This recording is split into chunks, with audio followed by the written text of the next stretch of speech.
Jadi kami bersyukur masih bisa buka, bisa mengakomodir walaupun tidak banyak.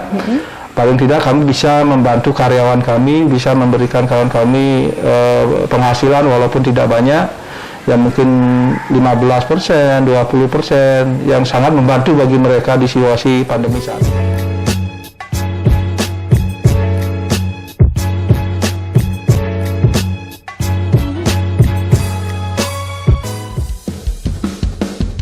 Ingat pesan ibu, pakai maskermu, cuci tangan pakai sabun, jangan sampai tertular. Ingat selalu pesan ibu, jaga jarakmu, hindari kerumunan, jaga keluargamu. Halo Sobat Bali Express, apa kabar? Kembali lagi dalam Bincang-Bincang Bali Express. Kali ini Bincang-Bincang Bali Express kembali jauh lagi dari Kota Denpasar, tepatnya di kawasan Ubud bersama Bapak General Manager Furama Exclusive Resort and Villa, Bapak Wayan Sumandia. Halo Bapak, apa kabar? Baik, Mbak Yuni. Bapak, kali ini Bapak menjadi tamu spesial dalam Bincang-Bincang Bali Express. Kita akan bercerita sedikit tentang industri perhotelan, khususnya villa yang Bapak pimpin. Boleh. Bagaimana transformasi apa yang Bapak lakukan di tengah masa pandemi ini. Nah, sebelumnya bisa Bapak perkenalkan nggak siapa Bapak, terus bagaimana Furama itu sendiri, bisnis di Furama? Baik, terima kasih Mbak Yuni dan juga Bali Express. Selamat sore sahabat semua, semeton semua, masyarakat Bali, pencinta Bali Express semua, selamat sore. Pertama-tama perkenalkan, nama saya Wayan Sumandia. Saya dipercaya untuk melead atau memimpin perusahaan ini, yaitu di Furama Exclusive Resort and Villas yang berada di kawasan Ubud, Bali. Mengenai profil company ataupun profil Furama sendiri, jadi Furama adalah salah satu properti ataupun akomodasi yang kita bilang international change, yaitu kami brandnya Singapura. Jadi kami untuk di Indonesia sendiri, properti kami baru ada di Bali. Jadi di Bali kita ada dua, jadi satu yang di sini yang di Ubud, yang satu lagi kita ada di Seminyak, yaitu di Jalan Arjuna. Jadi konsep ataupun hotel kita Furama yang ada di Bali ini adalah kita ada di bintang 4. Jadi kita di level bintang 4. Kalau yang di Ubud sendiri ini adalah resort pertama yang dimiliki sama Furama Hotel International. Sedangkan head office kami ada di Singapura. Jadi di luar Singapura kami ada beberapa properti juga atau hotel juga di Thailand, ada di Cina, dan termasuk juga di Malaysia dan di Australia. Jadi untuk di Asia Pasifik sendiri brand kami cukup dikenal. Kalau untuk di Ubud sendiri, bagaimana konsepnya seperti apa Pak? Apakah sama dengan penginapan atau resort-resort yang ada di Ubud? Kalau yang di Ubud sendiri, yaitu yang di sini, jadi konsep seperti yang saya bilang di awal, bahwa konsep kami di sini adalah lebih ke resort and villas. Kenapa ada dua konsep? Jadi satu resort karena kami di sini yang terbaru kami punya produk ataupun kamar yang artinya stylenya room, arti bukan villas. Sedangkan yang lainnya itu adalah tipe-tipe kamar yang dalam bentuk villa ataupun private villa yang ada private poolnya di dalam. Nah, jadi kami di sini mengambil konsep resort dan villas. Jadi kita totalnya ada villa sendiri kita punya 42, and then room ataupun premier room yang terbaru kita punya 18 kamar. Jadi totalnya ada 60. 60 ya. room. Okay. Untuk resortnya sendiri sudah sejak kapan Pak? Untuk yang di kawasan Ubud ini? Baik, kalau resort Furama Exclusive Resort and Villas sendiri di Ubud ini sudah sekitar 12 tahun ya. Jadi memulai bisnis di perhotelan di Ubud Furama sendiri itu termasuknya tahun 2004. 2004. Jadi 2004 sekarang sampai sekarang. Sebenarnya dulu hotel ini sudah ada sebelumnya, tapi dimanage sama manajemen lokal. Cuman bertahan 2 tahun sehingga Purama masuk untuk mengambil alih hotel ini menjadi brand internasional, yaitu di bawah Purama Hotel International. Oke. Selama 12 tahun di bisnis perhotelan, khususnya di kawasan Ubud, tentu ada pasang surut juga. Pasti. Melewati tahun 2010, Pasti. tahun 2014 yang Pasti. notabene ekonomi sedang Benar. menanjak. Nah, bisa diceritakan nggak Pak sedikit tentang target pasar dari Purama sendiri selama 12 tahun ini? Oke. Berbicara mengenai target pasar, karena Bali sebenarnya kan dari awal memang target pasarnya sangat dinamis ya. Jadinya kita selalu mengikuti tren market yang selalu berubah-ubah setiap tahun dengan adanya perkembangan global yang semakin ke depan semakin canggih. Jadi tren market pun sama mengikuti. Yang mana dulunya biasanya di tahun 2000 kira-kira 2000 sebelum 2012 yaitu 2010 2009 itu lebih banyak itu yang dominan tuh tamu-tamu yang datangnya dari travel agent ataupun dari offline.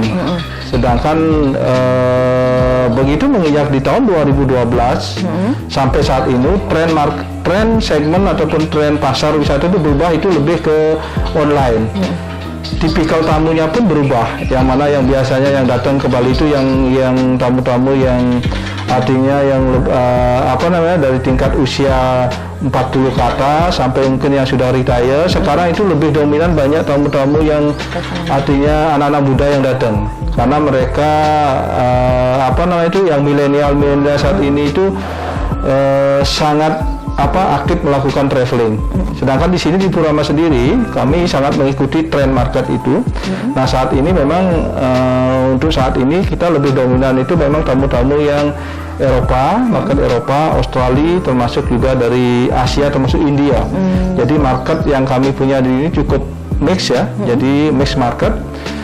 Sedangkan dari sisi comparison antara tamu-tamu yang dari travel agent ataupun dari online, untuk saat ini kami masih lebih banyak disupport sama travel agent ataupun offline. Sedangkan dari online masih ada sih, tapi yang jelas perubahan itu akan terus ada. Nah, selama 12 tahun ini ada nggak di tahun-tahun yang notabene-nya tamu yang datang itu bukan dari target yang ditargetkan, misalnya seperti Australia, Eropa, itu misalnya ada pasar baru gitu, pasar baru Ya, yang datang itu? Sangat. Oke. Jadi tren market itu seperti saya bilang di awal, jadi tren market itu berubah. Jadi di awal-awal di tahun 2012 sampai ke tahun 2015 itu memang Eropa, China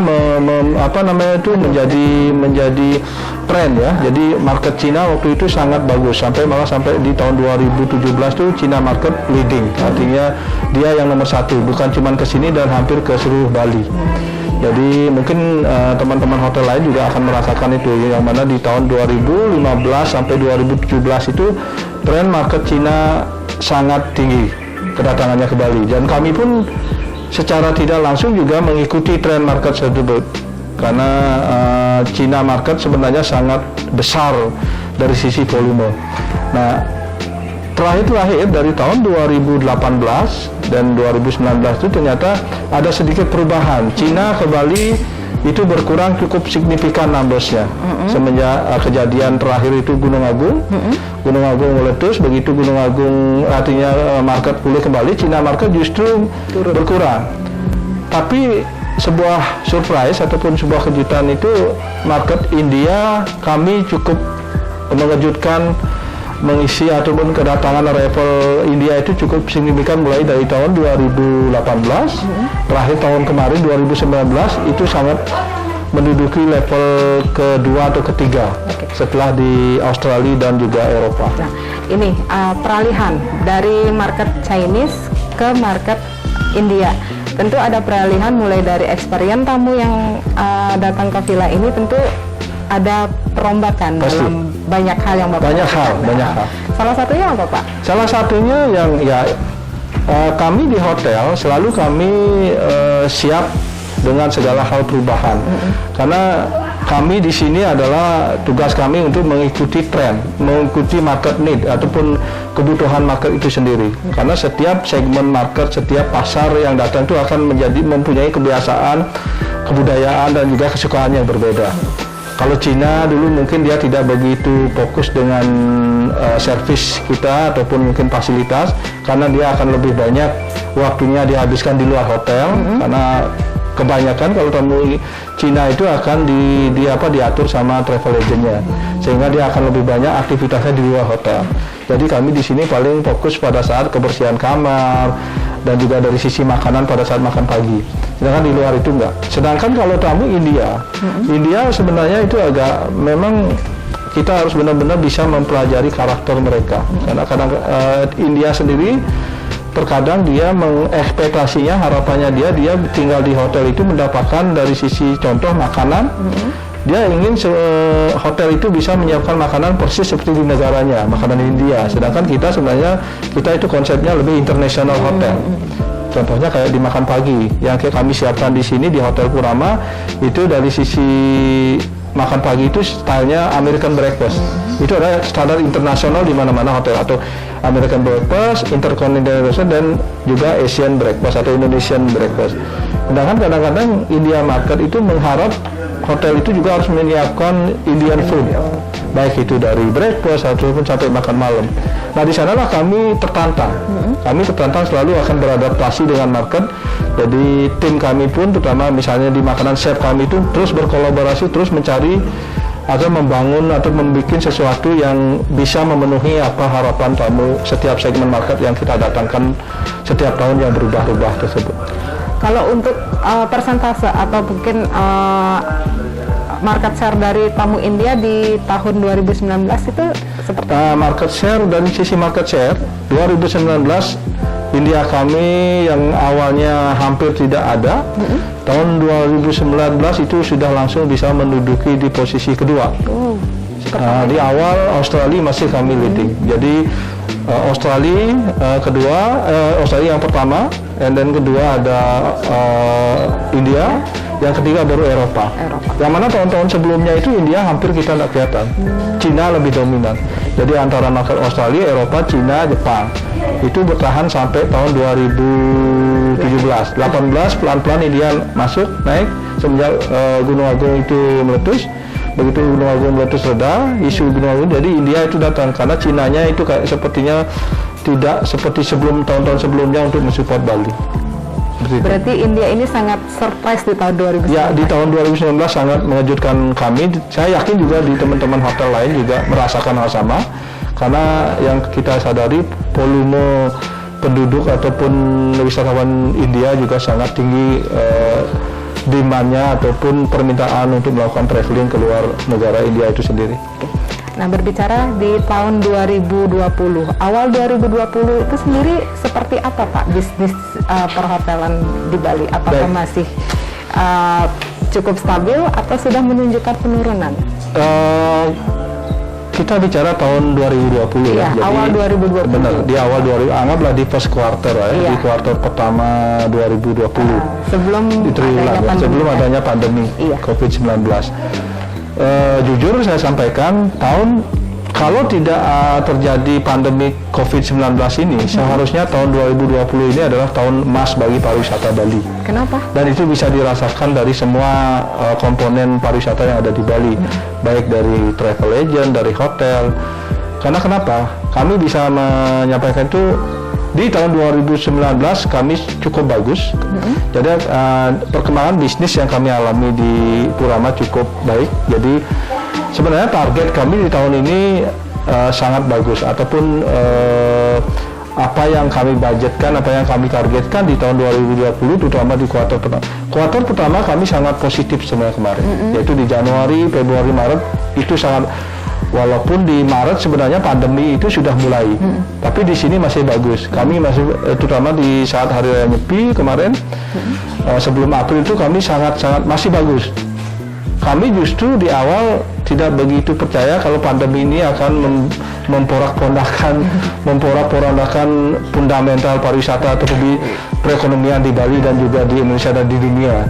Kami di awal agak tidak percaya kalau hal itu. Tapi begitu lewat triwulan pertama, April, baru kami benar-benar merasakan yang mana mulai April itu harusnya target kami sudah mulai naik. Harusnya kalau dilihat dari perkembangan di tahun sebelumnya. Ya namanya juga situasi seperti saya bilang tadi. Jadi perkembangan market itu perubahannya akan sangat cepat. Di kuartal pertama pertumbuhan cukup bagus. Sebenarnya di tahun 2020 ini pertumbuhan awal kami sangat positif. Maksudnya sangat optimis dan juga menjanjikan lah. Sebelum pandemi ini terjadi sebenarnya udah terjadi di akhir Maret. Tapi waktu itu kami masih, artinya perkembangan wisatawan masih normal di tempat kami. Tapi begitu menginjak di April itu artinya secara tiba-tiba udah langsung drop semua. Dan juga saat itu bandara sudah mulai ditutup, tidak menerima lagi kunjungan. Ada cuma beberapa wisatawan yang masih tersisa, yang artinya bisa dipulangkan kembali di bulan April, Mei sampai di bulan Juni. Nah, selama dari bulan April sampai dengan Juni itu bandara kan sudah ditutup, wisatawan yang datang sudah nggak ada. Sempat mengalami zero occupancy nggak, Pak? Iya pasti. Jadi kami mengalami zero occupancy itu mulai April sampai kami udah nggak punya tamu. Mei. April sampai bulan Juli. Nah. Jadi April sampai Juli itu kami zero occupancy. Jadi kami kami sebenarnya saat itu kita sempat closing operational, tapi tetap kami ada mendugaskan kawan kami untuk artinya menjaga properti dari sisi maintenance. Kebersihan itu tetap, tapi yang jelas kami tidak ada kedatangan, tidak ada punya tamu in-house, itu dari bulan April sampai bulan Juli. Jadi bisa bayangkan itu sekitar 5 bulan ya. Nah, dimulainya dengan pasar domestik. Ya. Mulai dibukanya pasar domestik itu sekitar bulan Juli. Bulan Agustus. Agustus kami mulai istilahnya announce-kan diri kami buka, artinya untuk menerima tamu lokal, tamu domestik. Domestiknya pun bukan dari luar Bali. Kami coba di awal-awal itu untuk memberikan penawaran yang bagus buat orang-orang lokal yang ada di Bali sendiri. Salah satu transformasi yang Bapak lakukan dalam bisnis hotel ini ketika pasar domestik mulai dibuka, gitu, Pak? Transformasi yang kami lakukan di Furama ya. Jadi karena kami selalu akan melihat dulu tren pasar. Saya sendiri di sini dengan tim selalu melihat, kita akan selalu mempersiapkan kemana arah yang kita tuju, market ataupun pasar yang kita tuju. Nah kebetulan Agustus belum, sebenarnya dari April sudah tidak ada kedatangan tamu. Agustus concern kami itu domestic market, terutama lokal. Jadi kami juga strategi yang kita berikan saat itu, kami benar-benar meng-create atau membuat paket-paket yang benar-benar ramah dan juga bisa dijangkau sama orang lokal, terutama domestik. Karena setelah mereka mungkin ada yang 3-4 bulan sudah dikarantina, tidak boleh keluar, karena itu mengikuti kebijakan pemerintah untuk mencegah perkembangan pandemi ini. Jadi begitu Agustus beberapa udah mulai, artinya ada kelonggaran sedikit. Jadi di sanalah kami artinya berusaha, karena kami tidak bisa tinggal diam terus, sedangkan kami juga punya karyawan sekian ratus. Jadi pemilik hotel juga menuntut kami untuk bisa berproduksi. Jadi kami pada saat itu mulai Agustus kami membuka diri ke orang-orang lokal yang memang ingin berlibur ke hotel, sehingga di sana kami memberikan harga yang sangat bagus, mulai dari harga 250 masuk ke harga 350. Kalau dia mau nginep bisa masih di harga yang bisa dijangkau oleh market lokal itu sendiri. Terkait kampanye protokol kesehatan sendiri di Furama sendiri, ada penerapan protokol kesehatan? Iya pasti. Jadi kami sebelum kami meyakinkan diri untuk membuka hotel kami untuk kami menerima tamu walaupun lokal, jadi persiapan kami sudah cukup matang, yaitu kami sudah melakukan verifikasi. yang mana saat itu mulai Juli sebenarnya dari tim Dinas Pariwisata Bali sudah membentuk tim verifikator, yaitu pemerintah dalam hal ini Dinas Pariwisata Bali sudah bersedia, artinya sudah siap untuk melakukan asesmen, melakukan verifikasi ke hotel-hotel yang mana mau buka. Nah kebetulan saya, karena kami bukanya 1 Agustus, jadi kami sudah melakukan verifikasi itu di akhir Juli. Jadi kami tidak mau nanti kami sudah mulai jualan, hotel kami belum dinyatakan lulus verifikasi. Jadi dalam hal penerapan protokol CASE kami sudah lakukan dari akhir Juli, sehingga Agustus kami sudah bisa menerima tamu, yang mana penerapan CASE di sini sudah sangat-sangat memang kami menjadi fokus yang utama, mulai dari tamu datang sampai tamu itu meninggalkan hotel. Jadi kami di sini selalu mengkampanyekan hal-hal itu bukan cuma untuk tamu, tapi juga untuk karyawan kami sendiri. Mulai dari pemakaian masker, mencuci tangan lebih sesering mungkin, menjaga jarak, termasuk juga bagaimana kami bekerja sama dengan masyarakat sekitar di sini untuk sama-sama menjaga mematuhi protokol CASE itu sendiri. Nah, terkait untuk memakai masker sendiri, apa ada nggak kebijakan dari pihak hotel ketika tamu itu datang tidak menggunakan masker, dari pihak hotel sendiri menyediakan masker Ya, untuk dia? itu sudah menjadi adalah bagian dari standar kami. Jadi begitu tamu datang, nanti tugas security kami pertama akan mengecek mobil dulu. Jadi drivernya ataupun sopir yang membawa tamu itu akan dicek dulu, dipastikan suhu badannya memang memenuhi standar protokol, yaitu 37,3. Udah itu setelah sampai di lobi, apabila tamu itu datang ke lobi, nanti di lobi dicek lagi tamu yang artinya yang akan stay. Kalau dia sudah memang memenuhi suhu badannya di bawah 37,3, jadi dia kami proses untuk check-in. Dan apabila dia tidak pakai masker, otomatis kami berikan masker itu secara cuma-cuma buat tamu itu sendiri. Ini kan kalau tamunya langsung masuk ke kamar. Nah, bagaimana di restorannya sendiri? Apa ada penerapan social distancing sendiri? Sama. Jadi semenjak per 1 Agustus kami mengurangi kapasitas restoran kami cukup banyak. Yang awalnya bisa menampung 50 sampai 70 kapasitas, sekarang cuma 35.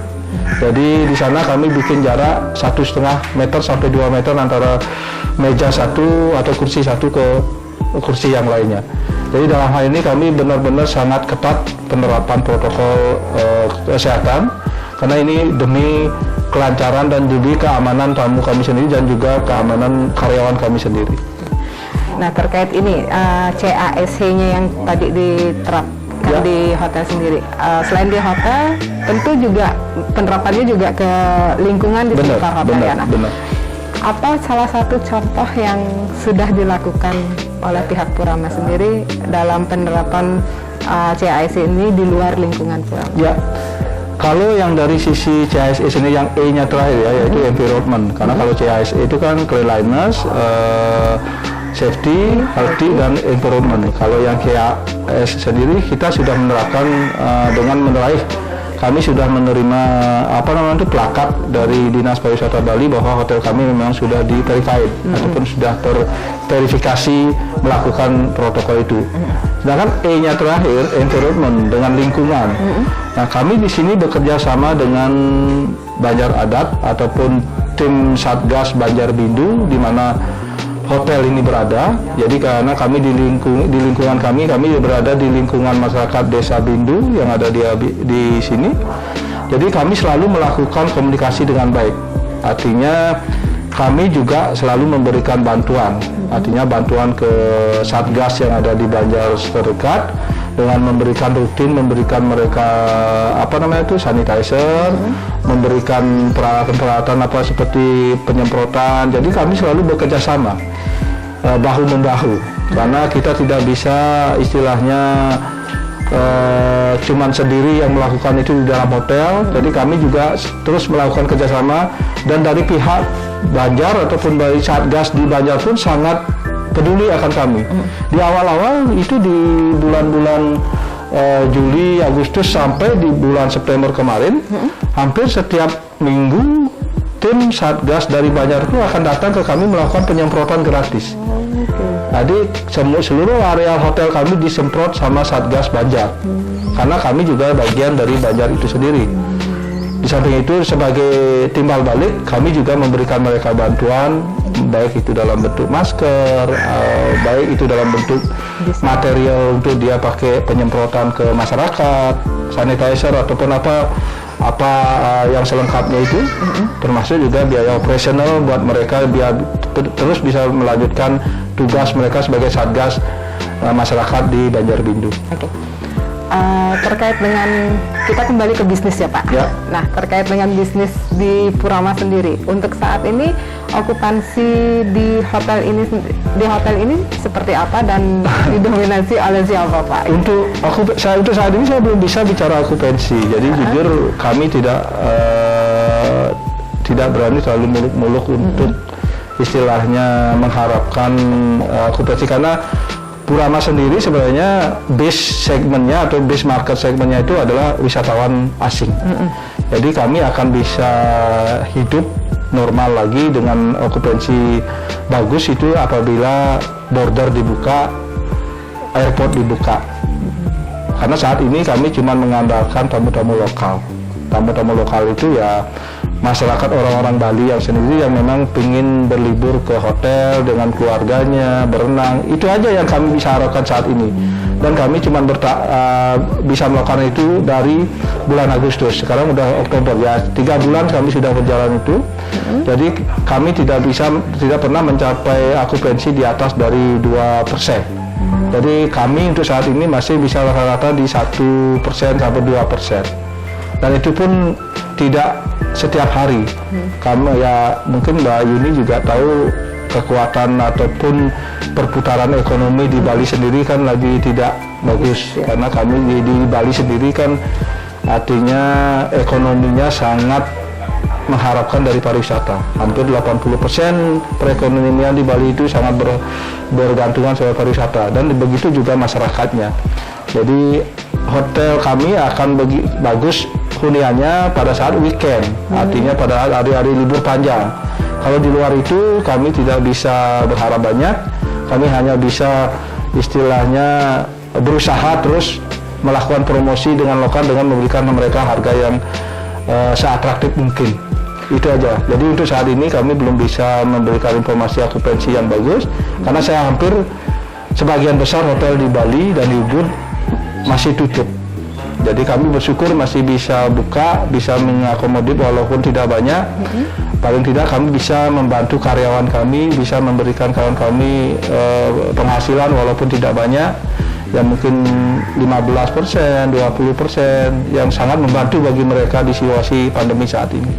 Terkait itu, animo dari masyarakat sendiri terhadap adanya fasilitas di hotel ini seperti apa? Sampai saat ini sih bagi masyarakat yang masih artinya masih punya finansialnya cukup bagus, mereka sangat antusias.